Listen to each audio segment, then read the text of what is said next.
öleceksin hem onlar da öleceklerdir.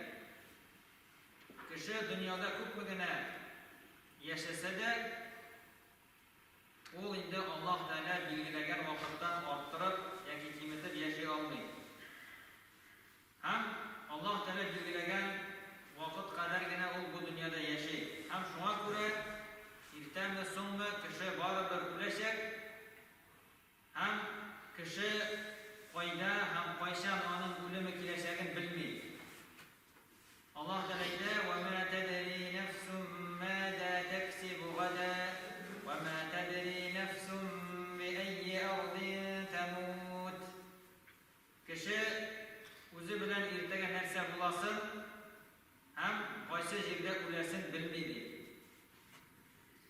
Şuna göre kişiga har vaqtda o'limni esda tuturga, onu esga tushirib turarga kerak.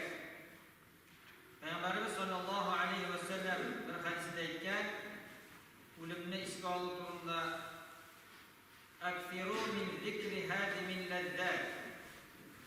Lezzetlerini kesuvchi, lezzetlerini bitiruvchi turunda ko'proq esga oling'iz degan.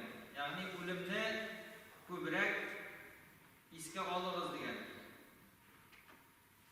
Chunki belgili tugul, qachon kishi o'lashagi belgili tugul. Endi kishi o'limni har vaqt esida tutsa, u endi oxiratga qaytashag'in unutmayshaq, ham endi Alloh taolo qo'shganlarini o'tab, payg'ambardan qiyilib yasharga tirishashaq. Kishi ko'pgina yashasa-da, bu dunyo bitashak. Ham biz buni har kun, har tun, har vaqt, har soat, har mezgil ko'rib turadigan haqiqat bo'lib turadi. Ham shundan so'ng kishi bir qachonda o'zgarmay turgan mangilik oxiratga ko'chashak.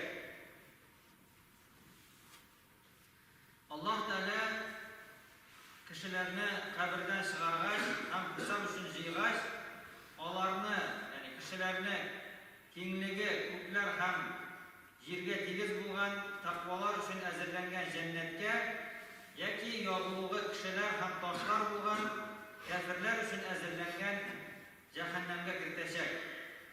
Mu'min kishi bu dunyoda endi bu dunyoga suqraymay, ama endi zo'r umidlar bog'lamay, endi bu dunyoni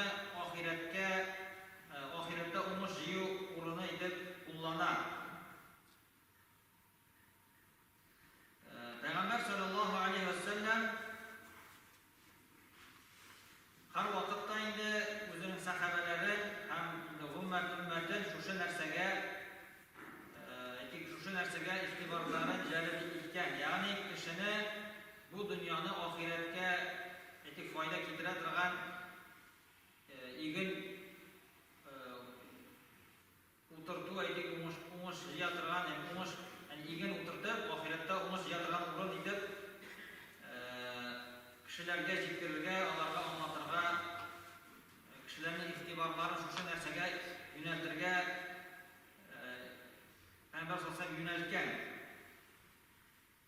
Ham endi Qur'on oyatlarining ko'p oyatlarda da Alloh taolo bu dunyoning botiqlicha ham oxirat bo'lmanga ekanligi to'g'risida ko'p oyatlarda keltiradi. Masalan, Alloh taolo Fir'aun oilasidan bo'lgan mu'minni misol etib keltiradi Qur'onda. Ya shu kishining mu'minning so'zin: "Ya qawmi innama hadihi al-hayatud dunya mata'un wa innal akhirata hiya darul qarar." Shu mu'min aytdi: "Ey xalqim, bu dunyo vaqtlicha qo'llanish uchungina beriladi. Oxirat u mangilik yashaw o'rni bo'lacaq" deb u aytdi o'zining xalqina. Peygamber sallallahu aleyhi ve sellem de bir hadisde aytdi: "Mali ve lid-dunya ma ana fi dunya illa karakibin istadalla tahta shajaratin thumma raha ve tarakaha." Benim bu dünyada ne işim vardı? Bu dünyada ne kunduz yol ettiği için ağaç ko'lagasida to'xtalishi, ondan onu tashlab ketishi musofirga teng degan.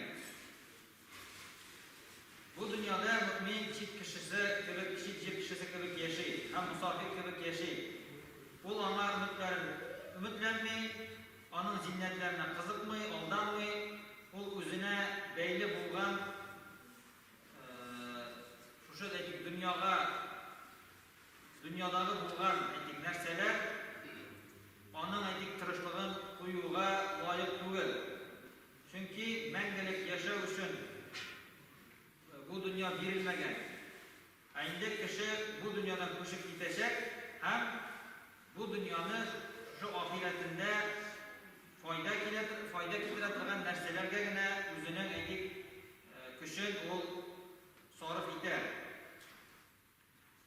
Һәм бу дөньяга алданмый. Аллаһ Тәгалә әйтә, ягъни ахират, бу дөнья алдану урыны икәне турында. Вакытлыча куллана торган урын турында әйтә, "Ва мал хаятуд дөнья илля матаъул гурур." Дөнья тормышы ул вакытлыча гына шатлык кына ул дип Аллаһ Тәгалә әйтә. Мусафир үзен сәфәр кылган җирендә ишек булса, мөмин дә бу дөньяда шулай була.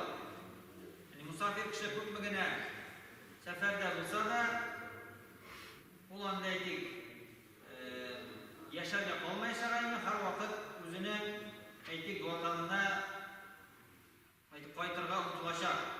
Мөмин дә шулай, инде ул ахиратка ата-анасы Адам алейхиссалам белән Хава радиллаһу анха булган җәннәткә әйтик омтыла. Шуңа күрә дә ул инде бүтән әйтик кирәк-яракларын ахиратта файда китерә торган нәрсәләрне әзерли. Хасан аль-Басри радиллаһу анху әйткән, мөмин бу дөнья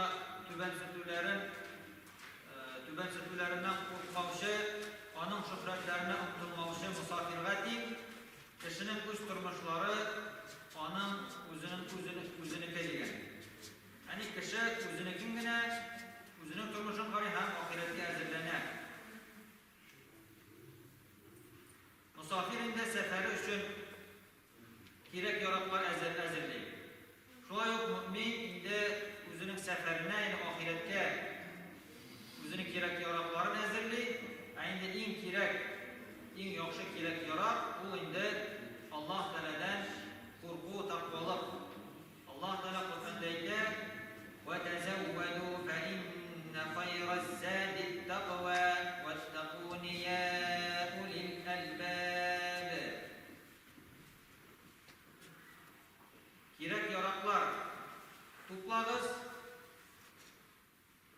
Иң яхшы кирәк-ярак ул тақвалык. Шулай булгач, миннән куркыгыз, я акыл ияләре дип Аллаһ Тәгалә әйтә.